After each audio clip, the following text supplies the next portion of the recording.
ஏற்றத்தாழ்வுகளை போக்கி கிராம மக்கள் அனைவரும் சமத்துவமாக ஒற்றுமையுடன் வாழ வேண்டும் என்ற நோக்கமே இந்த முடிவுக்கு அடிப்படை.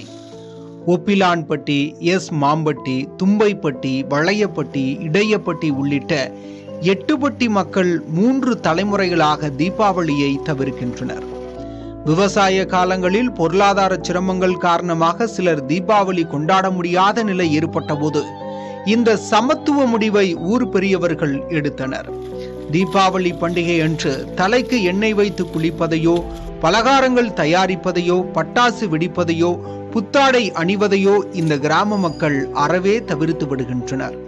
மாம்பட்டியில் தலையை கிராமமாக கொண்ட ஊரில் அமர்ந்து மந்தையில் அமர்ந்து அதனை முடிவு செய்து இன்று முதல் தீபாவளியை நாம் கொண்டாடுவதில்லை. வரும் காலகட்டங்களில் பொங்கல் நம்மளது வருடந்தோறும் வருகின்ற பொங்கலை சீரும் சிறப்புமாக கொண்டாடுவோம்.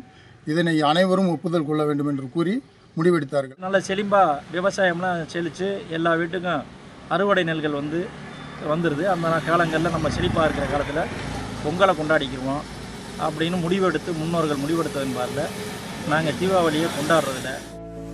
தமிழ்நாடு முழுவதும் தீபாவளியை மக்கள் கோலாகலமாக கொண்டாடும் வேளையில் இந்த 8 கிராமங்கள் மட்டும் அமைதியில் ஆழ்ந்திருக்கும். வெளிநாடுகள் மற்றும் வெளியூர்களில் வசிக்கும் இளைய தலைமுறையினர் கூட இந்த கிராமங்களின் நடைமுறையை பின்பற்றி தீபாவளியை கொண்டாடுவது இல்லை என்று கிராம மக்கள் பெருமிதத்துடன் தெரிவிக்கின்றனர்.